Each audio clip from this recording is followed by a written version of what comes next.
Hello everyone, and welcome to my Days of Our Lives official. I hope everyone is having a wonderful day. Before we begin, please hit the subscribe button and give this video a thumbs up. Stephanie was visiting the Johnson townhouse when she received a news alert about Marlena's death on her phone. Paulina knocked on the front door. "I know, I should have called first," Paulina explained as she raised a casserole. Stephanie invited Paulina in. "I just wanted to apologize in person," Paulina added. Stephanie thanked Paulina for her visit. "This is the least I could do. Heaven knows you've been there for me when I needed it," Paulina explained. "I really appreciate you bringing that in person," Stephanie replied. Paulina stated she was also going to beg Stephanie for assistance. Paulina informed Stephanie about Sloane's lawsuit. "But I don't see how a publicist can help you," Stephanie responded. Paulina asked Alex whether he could help her collect information like the last time. Stephanie grumbled. "What is the problem?" "He saved us once," Paulina remarked. Stephanie informed Paulina that she had dumped Alex. "My mother died, and I was unable to attend because of Alex," Stephanie explained. Stephanie told Paulina what had occurred. "I was starting to think that maybe Alex and I had a future, but that's over now," Stephanie told me. When Stephanie questioned Paulina if she had overreacted to Alex's infraction, she replied, "No. First and foremost, your phone is none of his business. But, more crucially, he prevented you from seeing your mother for the last time," Paulina explained. "Sometimes I think I was too angry," Stephanie admitted. Paulina advised Stephanie to move on. Stephanie mentioned that she couldn't contact Alex for Paulina's sake, so Paulina recommended Stephanie help her with the court of public opinion instead. "Bring Chad aboard. That boy is smart," Paulina stated. Paulina smiled as she noticed Chad's attractiveness. "Alex would probably just think you're doing it to get to him," she explained. "Alex may think whatever he likes." "I couldn't care less," Stephanie replied. Stephanie agreed to develop some ideas to assist Paulina. As Paulina stood to depart, she remarked, "Take some time to grieve. But also prepare for battle." Paulina grieved that she was unable to manage the situation alone. "Sloane made my baby a target, and I went to DEFCON 1, Paulina told me. My mother would have done the same thing. If anyone came for one of us, they'd have to go through her first," Stephanie explained. Paulina advised Stephanie not to concentrate on the fact that she was unable to say goodbye to Kayla. "I'm pretty sure that you and your mom were past needing words, and she died knowing how much you loved her," says Paulina. Paulina observed that if Stephanie thought about the happy moments, Kayla would never be far away from her. "Eric cried after getting intoxicated at the Brady pub. Mom, what am I going to do without you?" Eric whispered.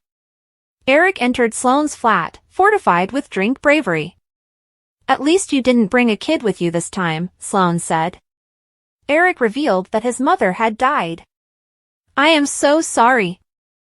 I know what it's like to lose a mother," Sloane explained. Frustrated, Eric exclaimed, "Well, this didn't have to happen."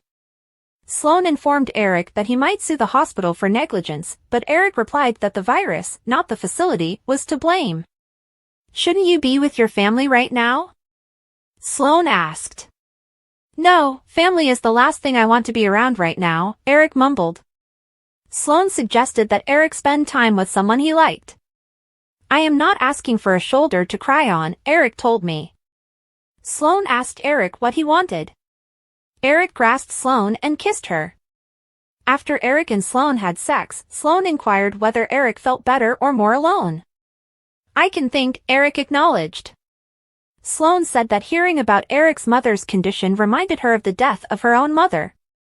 "I'm sorry if I made you feel like I was using you," Eric told me. "No. You needed me. That is completely different." "I'm not used to that," Sloane said. Eric indicated that Sloane could help him cope with the loss of his mother. "I'm afraid I'm not much help in that area." Sloane remarked, "You don't seem like the vengeful type. How is vengeance working out for you?" Eric asked. Sloane admitted that she had run into a stumbling block, but she determined that Chanel and Paulina would not get away with murder. There are other ways to make them pay, Sloane explained. Eric reminded Sloane that vengeance was an addiction, not a natural desire. Is there anything that makes it go away? Sloane asked. I have one idea, Eric explained. Eric kissed Sloane. Johnny joined Chanel on a park bench. Johnny began to question Chanel when his phone beeped. A breaking news report concerning Grandma. Makes it pretty real, Johnny stated. Chanel mentioned that it was especially difficult for Johnny because he had lately lost several family members. You never told me what happened with you and Allie after I left, Johnny informed me. Chanel reminded Johnny that he had found her alone on a park seat. I told Allie that the only reason I went to the hospital was to see if she was all right, Chanel explained. Something tells me that didn't make that much of a difference, Johnny was saying. Chanel revealed that Allie was unhappy because she noticed Johnny lingering near to Chanel. Did you tell her that I just realized my grandmother was about to die? And that's why you wrapped your arms around me? Johnny said. It turned into a little more than that, Chanel replied. Johnny advised Chanel to encourage Allie to be angry at him instead. It was both of us, Chanel emphasized. You attempted to comfort me. I attempted to transform that into a kiss. You know I'm right, Johnny stated. Johnny offered to talk to Allie, but Chanel declined. You're both grieving for your granny. You are too raw. If you try to talk to Allie now, it will only make matters worse. It has to be me, Chanel explained. It's your call, Johnny said. Chanel urged that Allie spend more time alone. As Johnny and Chanel sat on the bench, Johnny apologized for nearly kissing her.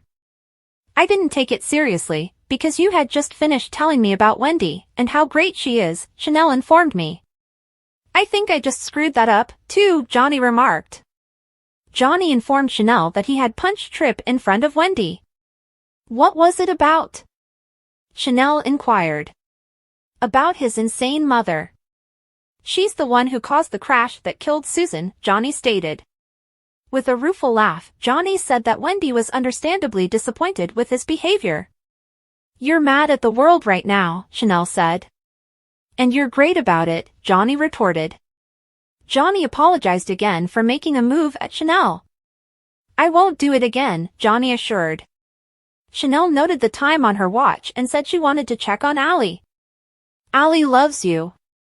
She'll come around, Johnny encouraged. Chanel hugged Johnny, and he mentioned that Allie may catch them. I'm willing to take the chance. Johnny DiMera, you are a remarkable person. And I'm sorry you're hurting, Chanel added.